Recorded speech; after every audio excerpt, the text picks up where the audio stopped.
સુરતના Kapodra police station હદ વિસ્તારમાં લક્ષ્મણનગર નજીક પરેશ વાઘેલા નામના યુવકની હત્યાની ઘટના સામે આવી હતી। ત્યારે પ્રભુ મદ્રાસીએ પરેશ વાઘેલાને ચપ્પુના ઘા ઝીકી અને તેની હત્યા કરી અને રિક્ષા ચાલક પર પણ હુમલો કર્યો હતો। આ ઘટનાને લઈને પોલીસે પ્રભુ મદ્રાસીની ધરપકડ કરી છે।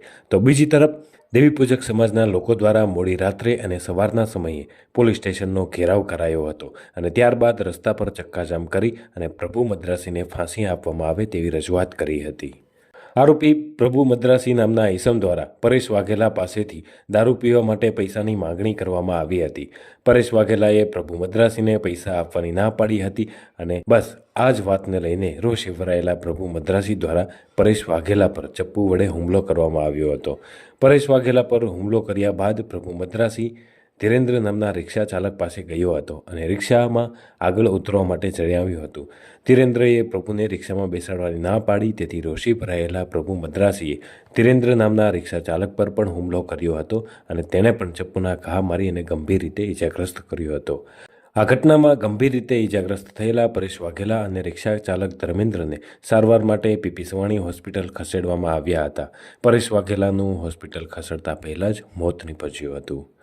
આ ઘટનાને લઈને દેવી પૂજક સમાજમાં ભારે રોષ જોવા મળ્યો હતો અને મોડી રાત્રે દેવી પૂજક સમાજના લોકો દ્વારા કાપોદ્રા પોલીસ સ્ટેશનનો ઘેરાવ કરવામાં આવ્યો હતો। સુરતના વરાછા, પૂણા, સરથાણા પોલીસ સ્ટેશનનો કાફલો કાપોદ્રા પોલીસ સ્ટેશન ખાતે પહોંચી ગયો હતો અને મામલો થાળે પાડવા ડીસીપી, એએસીપી સહિતના અધિકારીઓ ઘટના સ્થળ પર પહોંચ્યા હતા।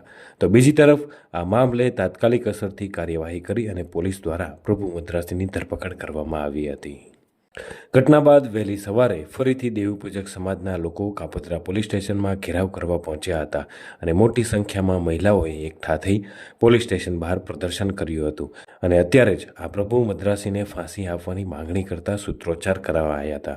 ત્યારબાદ પોલીસને સમજાવટ પછી દેવી પૂજક સમાજના લોકો પોલીસ સ્ટેશનથી ચાલ્યા ગયા હતા અને લક્ષ્મણનગર નજીક ફરીથી રસ્તા પર ચક્કાજામ કરવામાં આવ્યો હતો। પ્રભુ મદ્રાસીને ફાંસીની સજા આપવામાં આવે તેવી માંગણી કરાઈ હતી। તો બીજી તરફ દેવી પૂજક સમાજના લોકોના વિરોધને લઈને સુરત ક્રાઇમ બ્રાન્ચ, એસઓજી સહિતની પોલીસની અલગ અલગ ટીમો પણ ઘટના સ્થળે પહોંચી હતી અને ચુસ્ત પોલીસ બંદોબસ્ત ગોઠવવામાં આવ્યો હતો। દેવી પૂજક સમાજના લોકોમાં રહેલી રોષની લાગણીને જોઈને પોલીસ દ્વારા પણ સમાજના લોકોને આશ્વાસન આપવામાં આવ્યું હતું કે આ ઘટનામાં હત્યારા સામે કાયદાની કડકમાં કડક કલમોનો ઉમેરો કરવામાં આવશે અને પોલીસની સમજાવટ બાદ લોકમાં રહેલો રોષ શાંત થયો હતો। દારૂ પીવા અથવા તો બીજા કોઈ નશા કરવા માટે જે રૂપિયાની માંગણી કરી હતી અને તેના કારણે એક યુવક